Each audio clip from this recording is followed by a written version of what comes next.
Hola, ¿qué tal? Buenas tardes desde España, ya casi buenas noches, dependiendo de en qué país me estéis viendo. No sé si todavía es por la mañana, última hora o no.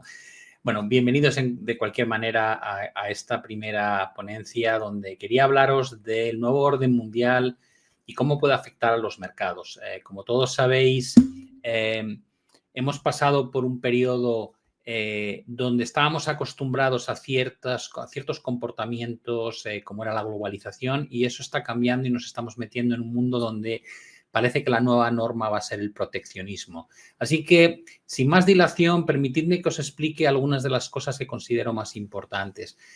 Dos de las fuerzas más poderosas a la hora de contener el riesgo de la inflación son ni más ni menos que el desarrollo tecnológico y la globalización. Cuando hablamos del desarrollo tecnológico, es la forma en la que el ser humano ha sido capaz de perfeccionar a lo largo de la historia cómo hacer las cosas mejor, más rápido y con un menor coste. Y esa tendencia probablemente sea la tendencia alcista más imparable que ha vivido la humanidad desde sus inicios. Cuando hablamos de la globalización ya tocamos un tema un poquito distinto, porque es la forma en que las empresas solían deslocalizar la producción manteniendo el estándar de calidad, pero obteniendo un menor coste en la fabricación de los bienes y servicios. Pensad, por ejemplo, que a lo largo de la historia, en la década de los años posteriores a la Segunda Guerra Mundial, Japón se convirtió en uno de los principales focos donde se localizaba la globalización. Se solía decir que todos los juguetes, todos los aparatos tecnológicos ponía detrás Made in Japan, no ponía Made in China. Durante un tiempo incluso se pensó que Japón iba a adelantar a Estados Unidos como primera potencia económica del mundo. Antes de eso, los europeos usábamos a Estados Unidos para deslocalizar la producción y abaratarla, y por tanto era Estados Unidos el foco principal de la globalización, y hasta hace relativamente poco era China el país donde destinábamos la producción de muchos bienes y servicios con el fin de que esa mano de obra tan barata nos permitiese contener los costes y, por tanto, evitar la inflación y beneficiarnos todos de esa producción a nivel global. Da la sensación de que ese movimiento de la globalización ya se ha terminado y, como decíamos antes, entramos en un mundo del proteccionismo multilateral. ¿Por qué es importante esto desde una perspectiva del inversor? Básicamente, en el momento en que tú te metes en el proteccionismo económico, lo primero que tienes que pensar es qué produce que realmente estemos abandonando el modelo económico en el que hemos basado el crecimiento de las últimas 3-4 décadas. Y una muestra muy evidente es la imposición de los aranceles o la guerra arancelaria que ha empezado o que ha retomado, mejor dicho, Donald Trump después de haber culminado la vuelta a la Casa Blanca. Hoy por hoy, Donald Trump ladra más de lo que muerde, es decir, amenaza continuamente a México, amenaza a Canadá, amenaza a la Unión Europea, amenaza al mundo entero, pero la realidad es que la imposición de aranceles reales que de momento ha hecho, más allá de China, ahora parece que ya a partir del miércoles quiere imponer aranceles de un 50% a determinados productos que provienen de Canadá, pero es más una reacción a las declaraciones del nuevo primer ministro que dice que no serán nunca parte de Estados Unidos. Como digo, de momento casi todo lo que ha hecho ha sido un proceso de amenaza que no se ha trasladado, quitando a China, en una subida arancelaria efectiva. Pero ¿qué ocurriría si realmente Donald Trump llevase a cabo todas sus amenazas? Bueno, probablemente en ese caso lo que nos encontraríamos es que aquello en lo que hemos estado inmersos durante los últimos 40 años se acaba.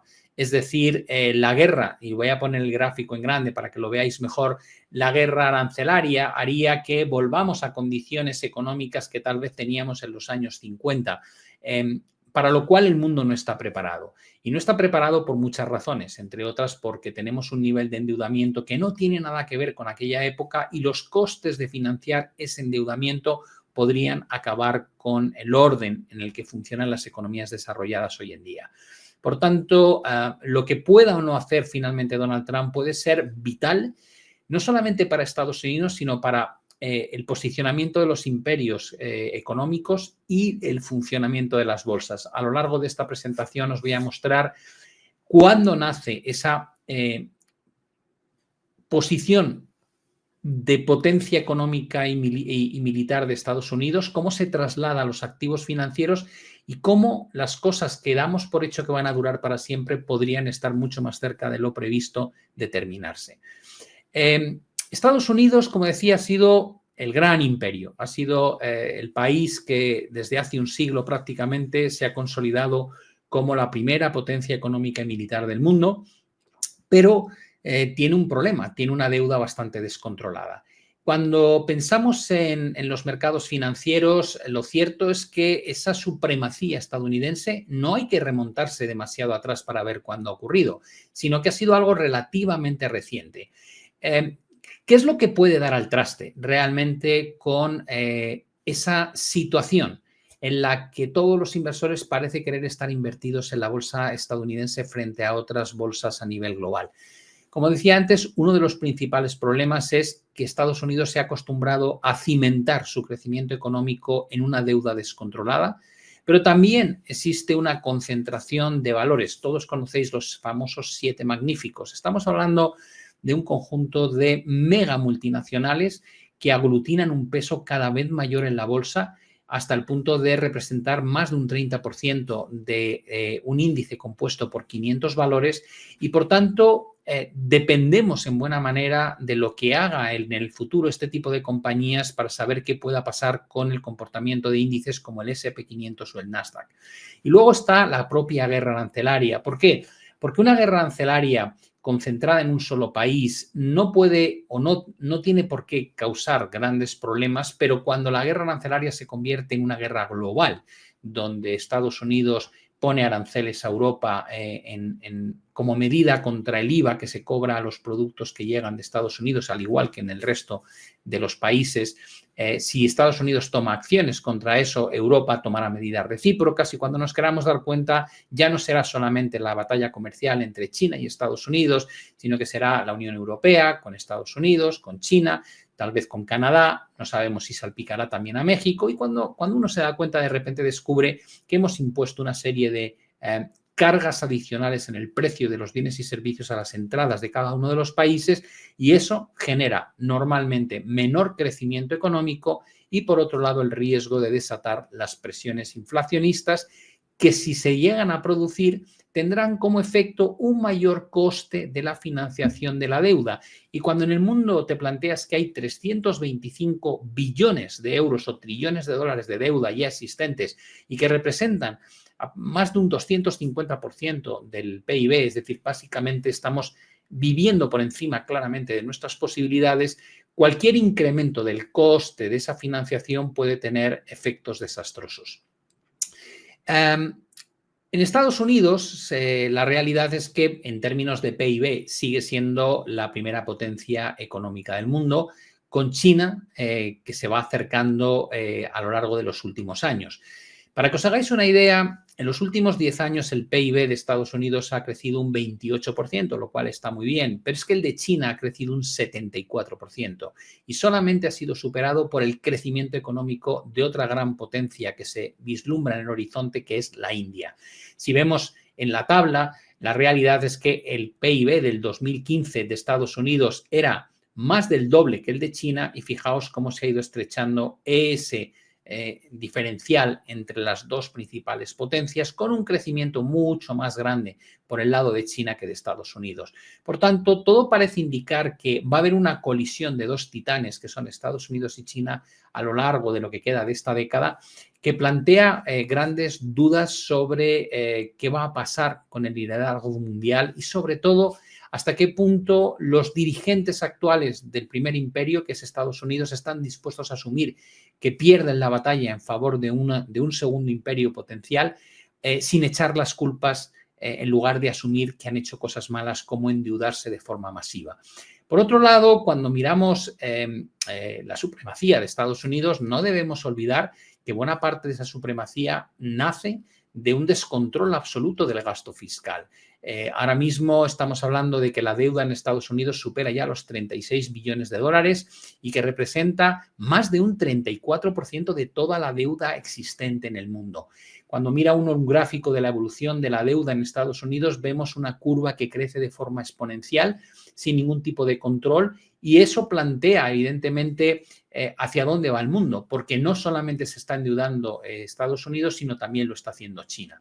Hasta ahora, uno de los núcleos donde controlaban más la deuda o el déficit era Europa. Teníamos una deuda agregada del entorno del 80 y tantos por ciento sobre el PIB frente a más de un 120% en Estados Unidos o un 140% en China, si tenemos en cuenta no solamente la deuda estatal, sino también la de los gobiernos locales. Ahora Europa, en esa necesidad imperiosa por buscar una autodefensa ante el riesgo de que Estados Unidos abandone la OTAN, empezamos a hablar de la emisión de 800.000 millones nuevos de deuda para financiar el rearme europeo. Da la sensación de que nuestros dirigentes, da igual en qué parte del mundo estemos, no saben cómo gestionar el modelo económico más allá de que cada vez que surge una crisis, la solución es imprimir nuevos papelitos para poder sufragar los gastos que tenemos que hacer. Pero esa impresión, ese crecimiento masivo del dinero fiat, lo único que hace es empobrecernos a todos a través de la inflación.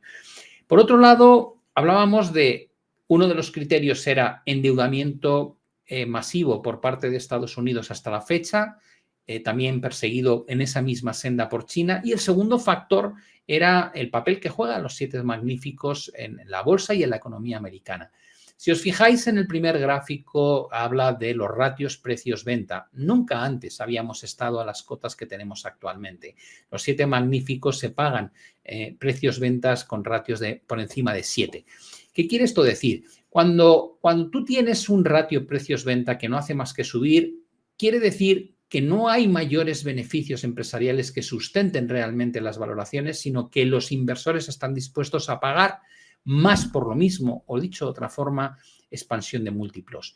Por otro lado, cuando miramos los price to earnings, que son los precios respecto a los beneficios que obtienen las compañías, descubrimos que la línea de color rojo, que está muy por encima de las otras líneas, es la que corresponde a los beneficios esperados en función del precio al que cotizan las compañías a 12 meses vista. Y evidentemente, viendo esto, el papel que jueguen los 7 magníficos va a ser crucial para explicar lo que pueda ocurrir con la bolsa. Permitidme que comparta con vosotros algunos gráficos que creo que llaman mucho la atención. En primer lugar, una concentración muy poco sana en muy pocos nombres. En este caso, un índice formado por 500 compañías, solamente 7 de ellas ya representan más del 30% de la capitalización bursátil, lo cual quiere decir que se ha concentrado muchísimo riesgo en pocos nombres. En esos nombres, como veíamos antes, el precio respecto a ventas ha alcanzado cotas que no veíamos anteriormente, es decir, las valoraciones son extremas. Si comparamos las valoraciones precio-venta de los 7 magníficos con respecto a otras 2 métricas como son ¿a qué nivel están los precios-venta en las compañías que no conforman los 7 magníficos? Es decir, de alguna forma, el S&P 500 menos 7 compañías sería ver el comportamiento en las 493 compañías restantes. Empezamos a ver que el papel que juegue esto en el cómputo agregado del S&P 500 cada vez va a ser más importante. O dicho de otra manera, más vale que tengas claro que los 7 magníficos van a seguir haciéndolo extraordinariamente bien durante los próximos trimestres, o te enfrentas a que si la realidad nos dice que la valoración de los 7 magníficos muestra una burbuja, como estalle esa burbuja, el impacto que va a tener en la bolsa generalizada va a ser tremendo. El siguiente salto sería, bueno, ¿y qué piensan los analistas sobre la evolución que tendrán los beneficios empresariales, la tasa de crecimiento de los beneficios empresariales de estos 7 magníficos, tanto a corto como a largo plazo? Y no da la sensación, viendo tanto las métricas de corto como de largo plazo, que se esté especulando con que cada vez vayan a ganar más dinero estas compañías, lo cual hace que sea muy difícil sostener las valoraciones a las que cotizan actualmente. Si miramos los forward earnings, que básicamente es la manera de proyectar beneficios que presuponen los analistas que van a conseguir estas compañías, tanto los 7 magníficos como el SP500, sí, los 7 magníficos, lo que descubrimos es que aquí hay un gap enorme. O dicho de otra manera, si no se cumplen las expectativas previstas por parte de los analistas sobre la evolución de los beneficios futuros de los 7 magníficos, probablemente vamos a ver un impacto muy severo en las valoraciones del SP500, tanto si computamos el total de las compañías como las 493 restantes. De momento, este año ya ha empezado de una forma muy dura para los inversores porque a fechas del 6 de marzo, evidentemente no computa lo último que ha ocurrido, que ha sido bastante dramático, vemos como la mayoría de estas compañías que conforman los 7 magníficos han registrado desplomes bastante severos. Concretamente, Tesla, desde el 16 de diciembre, que marcó su máximo histórico, ha bajado ya más de un 50% en un plazo de tan solo 3 meses. El otro factor que nos quedaba por analizar hace referencia a la situación de menor crecimiento económico a raíz de la guerra arancelaria. Lo último que hemos conocido es que el modelo estadístico que prepara la Reserva Federal de Atlanta apunta a que ha habido un desplome en las previsiones de crecimiento para el primer trimestre de Estados Unidos que nadie parecía esperarse. De crecimientos de en torno al 2 y pico por ciento, hemos pasado a contracciones económicas superiores al 2%. O dicho de otra manera, si se diese realmente esa realidad a finales de marzo, querría decir que Estados Unidos ha pasado de ser una de las economías que más crece a una de las economías que menos crece. Evidentemente, en ese dato hay algo que es importante y que probablemente se va a corregir con el paso de los meses, y es que ante la amenaza de aranceles se ha producido un incremento muy grande de importaciones antes de que se aplicasen los aranceles, y como la balanza exterior o el comercio exterior es la única variable del PIB que puede actuar con signo positivo o negativo, que se hayan disparado las importaciones respecto a las exportaciones ha metido un componente de resta gigantesco en el cómputo del PIB del primer trimestre del año. Si la guerra comercial no va más, lo normal es que esa antelación de compras por parte de empresas en Estados Unidos se vaya diluyendo en el tiempo y veamos algún tipo de mejora en las métricas que muestra este modelo. Pero de cualquier manera, no solamente es esto lo que preocupa, porque hemos visto también un desplome muy importante en el consumidor estadounidense y una pérdida en la confianza del consumidor, lo cual nos indica que aunque no fuese un descalabro del calibre que estamos viendo, es muy probable que Estados Unidos se enfrente a una desaceleración económica bastante significativa. El segundo punto habla de las presiones inflacionistas. ¿Por qué importa el nivel de inflación? Porque marca el margen de maniobra que tienen los bancos centrales. Cuando la inflación está muy baja, como ocurrió durante la época entre 2012 y 2020, los bancos centrales pueden implementar políticas monetarias tremendamente expansivas, como es llevar los tipos de interés al 0%, en el caso de Europa o de Japón a tasas negativas, y además pueden suplir la necesidad de estímulo con la implementación de quantitative easing o programas de QE, que básicamente significa que se imprime dinero para comprar bonos y abaratar el coste de financiación a largo plazo. Pero viendo este gráfico desde 1980 de la evolución de la inflación a nivel mundial, tal vez lo que habría que preguntarse es si el periodo que vivimos entre 2013 o 2014 y 2020 es la norma o era la anomalía. Porque si descubrimos que la inflación tal vez no vuelva a esos niveles tan sumamente bajos que registramos durante esa década, tal vez lo que deberíamos plantearnos es que hay que acostumbrarse a que el precio del dinero no volverá nunca al 0%, sino que se mantendrá probablemente entre el 2 y el 3% en términos de tipo de interés. Y si es así, la pregunta siguiente sería, ¿cómo afecta el hecho de que tengamos un coste de financiación mucho más alto al comportamiento de un mundo donde el endeudamiento no hace más que crecer? Esta nueva era debería llevarnos a plantearnos algunas cuestiones importantes, como por ejemplo, ¿cuánto durará la hegemonía de la bolsa estadounidense frente al resto del mundo? Pensad que ninguna tendencia es eterna. Los imperios nacen, se expanden y desaparecen con el tiempo, y lleva pasando así siempre desde los inicios de la humanidad. ¿Por qué os planteo esto? Porque cuando uno mira estos gráficos descubre cómo han cambiado las pautas a lo largo de las décadas. Este gráfico muestra la relación entre el S&P 500 y la bolsa estadounidense, entre el S&P 500, que es la bolsa estadounidense, y el Nikkei en Japón. Y dices, vale, ¿qué sensación da cuando miras esto? Pues que desde los años 1949 a 1989 la bolsa japonesa lo hizo mucho mejor que la bolsa estadounidense, y a partir de 1989, cuando estalla la burbuja en Japón, Estados Unidos lo hace mucho mejor que el Nikkei. Es decir, hemos tenido periodos durante muchas décadas en las que una de las bolsas, en este caso la japonesa, batía con creces lo que pasaba en Estados Unidos hasta que estalla la burbuja, y a partir de ahí cambia completamente la tendencia. Cuando miramos esta relación entre Europa y Estados Unidos, descubrimos que desde 1988 hasta prácticamente la crisis en 2009, el comportamiento entre el S&P 500 y el Eurostoxx 50 era muy similar, es decir, ambas bolsas subían y bajaban en sincronía. A partir de 2009 es cuando nace el gran movimiento favorable a la bolsa estadounidense. Para muchos inversores que llevan 15 años tan solo en los mercados, pensarán que es normal que la bolsa americana lo haga mejor que la bolsa europea, pero este gráfico nos recuerda que el periodo en el que la bolsa americana lo hace mejor que la europea data de 2009 en adelante y no de antes.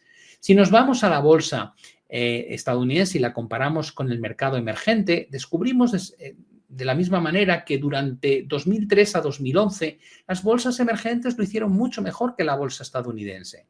Y a partir de 2011 es cuando realmente la bolsa estadounidense comienza a batir a la bolsa emergente. Por tanto, no se tratan de tendencias que hayan durado 4 o 5 décadas, sino que es algo relativamente reciente. Y lo mismo podríamos decir con la bolsa china respecto a la bolsa de Estados Unidos. 2003 a 2009, 2010, la bolsa china batía con creces a la bolsa americana, mientras que a partir de 2009-2010 es cuando cambia el sesgo en el comportamiento entre ambas regiones. A partir de aquí, y una vez entendido que las cosas no duran para siempre, la pregunta del millón sería: ¿qué ha provocado que realmente la bolsa estadounidense haya podido realizar una outperformance, una rentabilidad muy superior desde el año 2009, 2010 hasta el día de hoy respecto a otras bolsas? Y probablemente la respuesta está muy ligada al endeudamiento crónico en el que ha incurrido Estados Unidos. Estados Unidos, cuando miramos la deuda del gobierno, no ha hecho más que crecer. Es cierto que en otras regiones económicas también han crecido, pero a un ritmo muy inferior. Por tanto, el gasto público en el que ha incurrido Estados Unidos ha sido uno de los motores principales de que desde el año 2008 en adelante el comportamiento del PIB de Estados Unidos y el comportamiento bursátil haya sido sobresaliente en términos relativos a otras regiones del mundo. ¿Por qué es importante esto? Es muy importante porque estamos ahora en un momento cumbre en el que Europa dice que va a disparar su gasto público, que lo va a llevar a 800.000 millones, y aparte de eso, Alemania promete una inversión de gasto de 500.000 millones adicionales para mejorar las infraestructuras.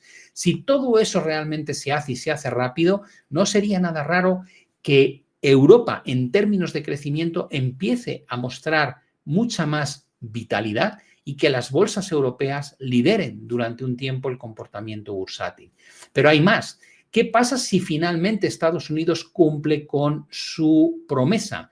Pensad que en el caso de Donald Trump, una de las promesas en las que está más centrado es reducir el gasto público. Según decía Elon Musk en una de las intervenciones, si no reducimos drásticamente el gasto público, lo que vamos a provocar es una quiebra de Estados Unidos. Y hemos visto actuaciones a través de DOGE, de la unidad esta que busca de alguna manera adelgazar la administración pública, recortar un montón de subvenciones, recortar gastos superfluos en su opinión, despedir funcionarios.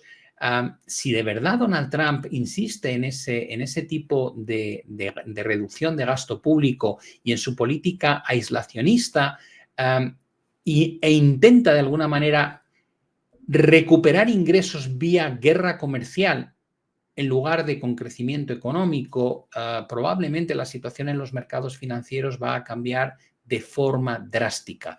Nos podríamos encontrar con que Donald Trump, con su intención de controlar el gasto público y el gasto superfluo, probablemente llevaría a abandonar los pilares que han sustentado el crecimiento económico de Estados Unidos durante la última década y media y la supremacía que tiene la bolsa estadounidense respecto a otras bolsas de distintas áreas geográficas. Me gustaría terminar con unas conclusiones que se extraen del libro Nuevo Orden Mundial de Ray Dalio. Como sabéis, Ray Dalio es un afamado gestor del fondo Bridgewater, uno de los fondos más exitosos a nivel macro del mundo, y su libro hace un seguimiento de cuáles son las pautas que marcan los nacimientos, las expansiones y los declives de los grandes imperios, y se remonta a los imperios portugués, español, británico, holandés, actualmente estadounidense, y por supuesto el papel que juega China en todo ese tiempo, y llega a una conclusión muy sencilla. Para que un imperio caiga, tienen que darse una serie de circunstancias y según él, Estados Unidos ya está en la fase 6 de esa madurez antes de que colapse el imperio, y dice que se tienen que detectar normalmente dos condiciones. La primera, conflictos internos. Pueden ser pacíficos o pueden ser guerras civiles, pero como todos sabéis, porque basta con mirar cómo son las elecciones recientes en Estados Unidos y la batalla electoral que ha habido, ahora mismo la polarización entre aquellos que defienden a Trump y aquellos que lo rechazan está probablemente en uno de los puntos más álgidos que se recuerdan. Por tanto, hay una tensión interna brutal que afecta a criterios y a principios básicos de la sociedad estadounidense. Y por otro lado, tendríamos los conflictos externos. Los conflictos externos hacen relación a la interrelación comercial entre el imperio dominante y el resto de los imperios. Creo que los cambios que estamos observando recientemente de alianzas entre Estados Unidos acercándose más a Rusia en detrimento de alianzas históricas como la que teníamos entre Estados Unidos y la Unión Europea es simplemente una muestra de cómo está cambiando el orden mundial. Lo dicho de otra manera, tal vez estamos presenciando un hito histórico, que podría ser el declive de un gran imperio en favor de otra economía, como podría ser la economía china, donde va a depender de si finalmente se acelera o no que Trump sea capaz de cumplir con las promesas que ha hecho. Es verdad que podría ocurrir que ante un colapso de la bolsa, un mal comportamiento de los mercados de renta variable, Trump levante el pie del acelerador y cambie de rumbo, pero de momento no parece que esté dispuesto a hacerlo. Algunos analistas hablan de una pequeña recesión no sería tan mala. La pregunta que yo me hago es, cuando tienes una burbuja inmobiliaria, cuando tienes una burbuja de crédito, cuando tienes una burbuja bursátil, cuando tienes una burbuja de endeudamiento, ¿hasta qué punto eres consciente o crees que vas a poder controlar una pequeña recesión y esa recesión no se va a convertir en un gran problema como una crisis financiera al estilo de las que hemos vivido pues, en 2001, 2002 o 2008. Es simplemente una nota de atención. Espero que os haya servido para tener una visión de lo que está pasando en el mundo.